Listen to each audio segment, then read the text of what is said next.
네, 저는 취준을 할 때 굉장히 낮은 스펙으로 취준을 했기 때문에 오늘 제가 소개하는 직무는 정말 중문과가 필요한 직무라고 제가 생각했기 때문에 소개를 드리고자 합니다. 일단 저는 16개의 회사를 지원을 했었는데 그중 6개의 회사가 서류 합격을 했습니다.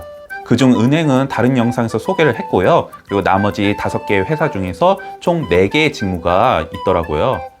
오늘 그 4개의 직무에 대해서 소개를 해볼까 합니다. 먼저 첫 번째, 항공사 일반직입니다. 이 회사는 그 당시 굉장히 막 뜨고 있던 저가 항공사여서 그런지 사람을 굉장히 많이 뽑았었어요.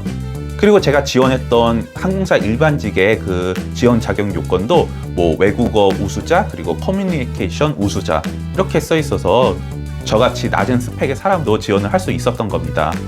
근데 그때 면접 온 사람들을 보니까 다 중국어 가능자시더라고요. 뭐 중국 대학에서 나오신 분 아니면 한국 대학에서 중문과를 나오신 분, 아마 중국과 관련된 일을 할 사람을 뽑았던 것 같아요.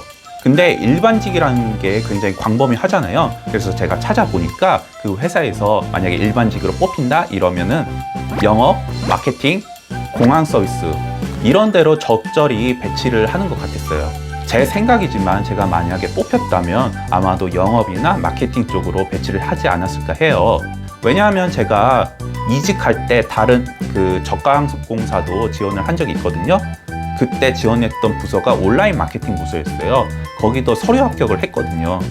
만약에 영업을 한다 그러면 뭐 항공권 같은 거를 판매할 수도 있고요. 아니면 기내에서 파는 뭐 식음료 이런 것도 판매를 할 수가 있고, 그다음에 뭐 면세품 그런 걸 팔 수가 있겠죠. 뭐 마케팅으로 들어갔으면 홍보라든지 뭐 홈페이지 관리 아니면 뭐 가격 프로모션 이런 걸 했었을 것 같아요. 자, 그리고 두 번째 바로 구매 MD입니다. 이 구매 MD로 합격한 회사는 우리나라에서도 MRO 업체로 굉장히 유명한 회사예요. 그때 당시가 13년도였는데 그 회사가 중국으로 확장을 하고 있을 때여서 중국과 관련된 학과 학생들을 많이 뽑았던 걸로 저는 기억을 합니다. 채용 공고에는 구매 MD가 하는 일이 각 상품 카테고리별로 상품 소싱, 기존 협력사 관리 및 신규 협력사 소싱, 구매 물량 통합 및 대체 개발을 통한 원가 절감 뭐 이렇게 나와 있는데 쉽게 얘기해가지고 어떤 회사에서 볼펜도 필요하고 지우개도 필요한데 어느 날 빨간색 볼펜이 단가가 굉장히 많이 나온다. 그래서 이거를 단가를 좀 싼 걸로 바꾸고 싶다 하면은 뭐 다른 볼펜 회사들을 소개시켜 준다든지 아니면 3색 볼펜을 쓰고 있었는데 5색 볼펜으로 바꾸고 싶다. 그러면 다른 5색 볼펜을 만드는 회사를 소개시켜 준다든지 뭐 이렇게 업체 간에 뭐 필요한 자재들 같은 거를 소싱해주고 그 다음에 뭐 관리도 해주는 그런 업무였어요. 그래서 이 회사는 구매 MD와 함께 영업 MD도 같이 채용을 했습니다. 심지어 영업 MD도 구매 MD와 똑같은 자격 요건으로 지원을 할 수가 있었고요. 영업 MD는 뭐 가격 같은 거를 조절해 준다든지 아니면 납품 이런 업무를 책임지는 그런 직종이겠죠. 근데 제가 구매 MD와 영업 MD 중에 왜 구매 MD를 선택했냐, 왜냐하면 다른 회사에 영업을 굉장히 많이 지원했다가 이 회사를 보니까 구매랑 영업이랑 지원 자격이 똑같네 해서 그냥 구매 MD를 한 거예요. 영업 말고 다른 것도 넣어보고 싶어서요. 이 회사는 인적성까지 붙고 1차 면접에서 떨어졌습니다.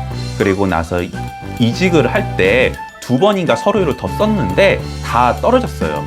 제가 첫 번째로 썼을 때 서류가 합격했던 이유는 아마도 그 회사가 중국 확장을 막 하고 있을 때라서 그랬던 것 같습니다.